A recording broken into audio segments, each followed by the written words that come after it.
et de 3 points comme à la Coupe du Monde 2014 et à l'Euro 2016. L'équipe de France, assurée de sa qualification après les 2 premiers matchs, a terminé la phase de poule par un petit 0-0 ce mardi à Moscou face au Danemark.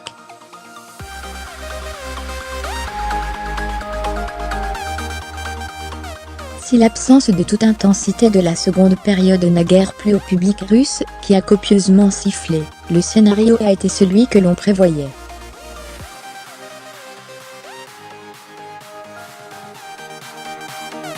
Les Danois ont verrouillé à double tour, pour valider leur billet pour les huitièmes de finale, et les tricolores, manquant trop de justesse, pour trouver la clé en première période, se sont contentés d'un point qui leur offre la première place.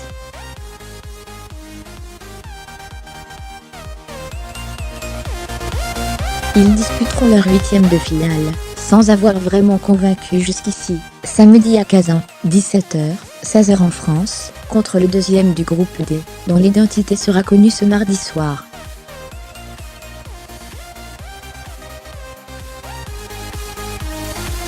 Les tricolores ont mis 15 minutes pour mettre le nez à la fenêtre. Un quart d'heure ponctué d'erreurs techniques, de mauvaise coordination et de raids de Martin Braithwaite dans une défense fébrile.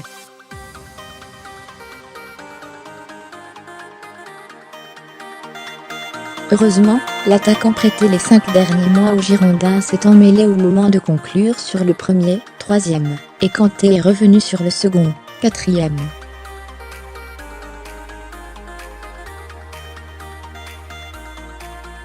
Le tir d'Hernandez claqué par Schmeichel, 14e, conclusion de la seule bonne action collective aboutie du match, a marqué le début d'une reprise en main, dans la possession, 65% à la pause, et la maîtrise du moins.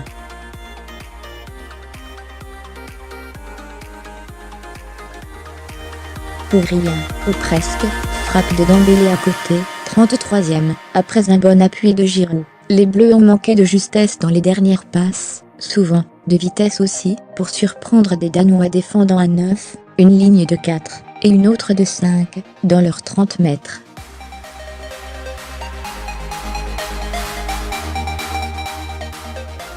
Dans la lignée de 2 matchs moyens, Antoine Griezmann n'a pas vraiment rassuré, cherchant sa place, venant marcher sur les pieds de Lemar lors des rentrées entre les lignes de son futur coéquipier à l'Atlético.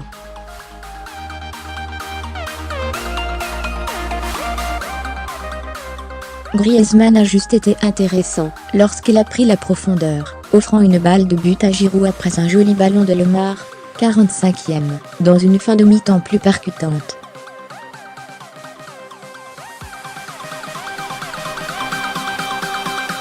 Mais le Mâconnais était hors jeu. L'autre grosse frayeur de la période, après un ballon perdu par Kanté, et un contre mené par Cornelius, a été pour les Bleus. Mandanda est venu contrer in extremis Eriksen dans ses pieds, 30e.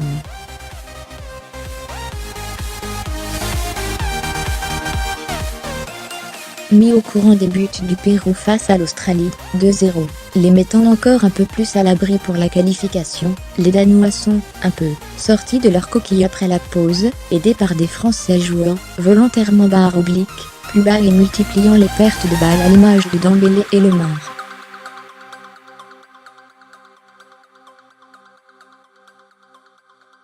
Eriksen, sur coup franc, 54e, puis en pivot, 58e, a testé Mandanda. Nabil Fekir, entré en jeu à la place de Griezmann, 69e, a secoué le cocotier, 71e à côté, 82e sur Schmeichel, alors que des sifflets tombaient de Rudi Lojnicki.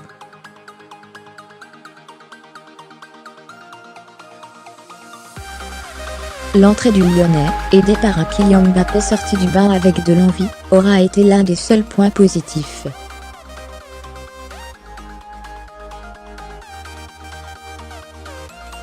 L'autre aura été de ne pas prendre de but. Samedi, sera une toute autre histoire. Le nombre de minutes jouées par Benjamin Mendy.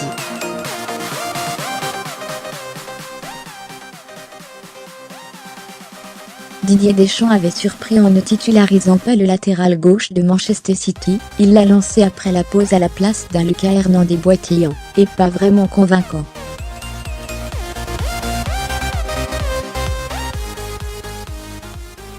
l'ex-monégasque s'est montré appliqué, a proposé sans rien d'apporter de décisif non plus.